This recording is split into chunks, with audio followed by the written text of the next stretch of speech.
हे friends, आज हम बात करने वाले हैं क्लास 10th साइंस अध्याय 3। अध्याय 3 का नाम है धातु एवं अधातु। क्या है? धातु एवं अधातु। तो जैसे कि आप देख पा रहे होंगे, उसका हमने एक क्वेश्चन लिया हुआ है, वो है धातुओं के रासायनिक गुणधर्म। क्या है?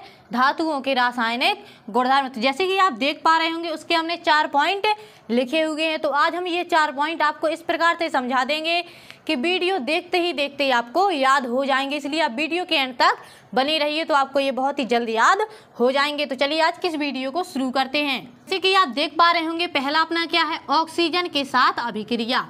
किसके साथ अभिक्रिया? ऑक्सीजन के साथ। ठीक है, तो चलिए पढ़ते हैं क्या लिखा हुआ है। धातुएं क्या है? धातुएं ऑक्सीजन से संयोग करके, किससे संयोग करके? जो धातु होते हैं वो ऑक्सीजन से संयोग करके धात्विक ऑक्साइड बनाती हैं। क्या बनाती हैं? जो धातुएं होती हैं वो ऑक्सीजन के साथ संयोग करके क्या बनाती हैं? धात्विक ऑक्साइड बना देती हैं। जैसे कि आप उदाहरण के तौर पर हमसे समझ लेते हैं। तो चलिए उदाहरण एक ले लेते हैं। उदाहरण ले लेते हैं। सबसे पहले क्या लेंगे अपन? सोडियम ही ले लेते हैं। क्या लेंगे?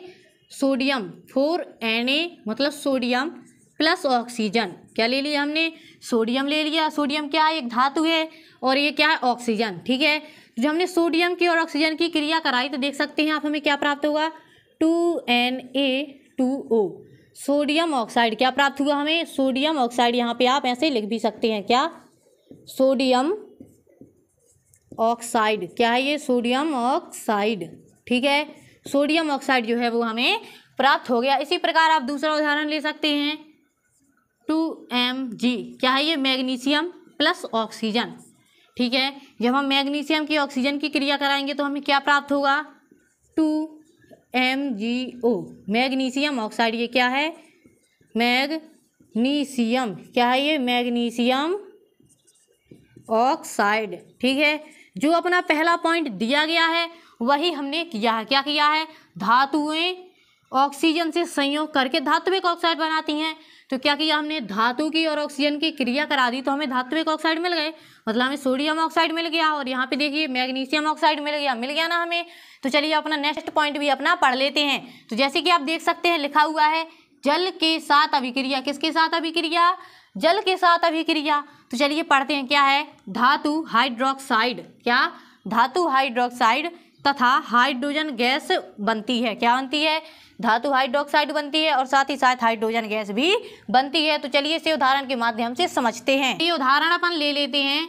क्या लेंगे? सबसे पहले अपन ले लेंगे सोडियम। क्या लेंगे? सोडियम। ये क्या है? ये एक धातु है।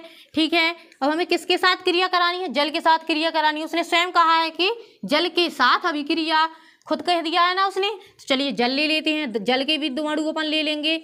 अब ये कैसा जल लेंगे? अपन ठंडा लेंगे। कैसा जल लेंगे? ठंडे जल के साथ अभिक्रिया करा देंगे। कैसे? ठंडे के साथ अभिक्रिया। तो चलिए अभिक्रिया अपन करा देते हैं। तो देखिए हमें क्या प्राप्त होगा? 2NaOH। क्या प्राप्त हुआ? 2NaOH। साथ ही साथ हाइड्रोजन H2। क्या प्राप्त हुआ? हाइड्रोजन। क्या है ये? हाइड्रोजन। हाइड्रोजन गैस हमें प्राप्त हो गई। ठीक है, हाइड्रोजन गैस। ठीक है, तो चलिए अपना नेक्स्ट पॉइंट भी पढ़ लेते हैं कि वो आखिरकार है क्या। अम्ल के साथ अभिक्रिया। किसके साथ अभिक्रिया? तनु अम्ल के साथ अभिक्रिया। तो देखिए क्या लिखा हुआ है? हाइड्रोजन गैस उत्पन्न होती है। क्या होती है? हाइड्रोजन गैस उत्पन्न होती है। तो चलिए पहले इसकी अभिक्रिया करा के देखते हैं। क्या लेंगे? 2Na सोडियम, धातु ले ली हमने एक। फिर उसने क्या कहा है? तनु अम्ल। तनु अम्ल आप कोई भी सा भी ले सकते हैं। तनु अम्ल अपन ले लेंगे क्या? HCl। 2HCl ले लेंगे। ये कैसा लेंगे? तनु। कैसा? तनु अम्ल। ठीक है, तो जब हमने इनकी अभिक्रिया कराई तो हमें क्या प्राप्त हुआ? 2NaCl plus hydrogen. क्या प्राप्त हुआ? हाइड्रोजन गैस हमें मिल गई, जो हमें चाहिए था। क्या? हाइड्रोजन गैस उत्पन्न होती है। जो उसने कहा सिर्फ हमने वही किया। क्या कहा उसने? कि तनु अम्ल के साथ अभिक्रिया कराओ। तो हमने भाई सोडियम धातु की अभिक्रिया तनु अम्ल के साथ करा दी है, Cl के साथ करा दी हमने। तो हमें क्या प्राप्त हुआ? 2NaCl प्राप्त हो गया, और साथ ही साथ हमारी हाइड्रोजन गैस हमें मिल गई। ठीक है, तो चलिए अपन नेक्स्ट पॉइंट भी पढ़ लेते हैं। चलिए क्या लिखा हुआ है? लवण विलयन के साथ अभिक्रिया। किसके साथ अभिक्रिया? लवण विलयन के साथ। तो चलिए पहले पढ़ते हैं इसे, फिर इसके बाद उदाहरण के तौर पे समझेंगे। क्या है? अधिक अभिक्रियाशील धातु। अधिक अभिक्रियाशील धातु, कम अभिक्रियाशील धातु को उसके लवण विलयन से, किससे? अधिक क्रियाशील धातु कम क्रियाशील धातु को उसके लवण विलयन से क्या कर देती है? विस्थापित कर देती है। जैसे कि आप उदाहरण ले लीजिए CuSO4 का विलयन, ठीक है, CuSO4 के विलयन से जिंक धातु कॉपर को विस्थापित कर देती है। तो चलिए अब समझते हैं कि आखिरकार इसने ये लिख क्या दिया है। सबसे पहले क्या लेंगे? CuSO4, चलिए लिखते हैं CuSO4 कॉपर सल्फेट। ये कैसा होता है? ये नीले रंग का होता है। कैसा होता है? नीला होता है। अब क्या लेंगे? जिंक। क्या लेंगे? जिंक। जिसने भाई स्वयं तो कह दिया उसने कि जिंक, ठीक है, तो वो जो जिंक है वो क्या कर देगी? कॉपर को क्या कर देगी? विस्थापित कर देगी। कैसे करेगी? देखिए अपन देखते हैं। ZnSO4 का निर्माण हो गया। क्या, किसका निर्माण हो गया? जिंक सल्फेट का, जो कि रंगहीन होता है। कैसा होता है ये? रंगहीन होता है। कैसा होता है? रंगहीन। और जो हमारी कॉपर है वो अलग हो गई। मतलब क्या किया उसने? जिंक धातु ने कॉपर का स्थान ले लिया और बेचारे कॉपर को बाहर फेंक दिया। कमजोर सा है इसलिए उसने उसे फेंक दिया। यही अपना लिखा हुआ है कि CuSO4 विलयन में से जिंक धातु कॉपर को विस्थापित कर देती है।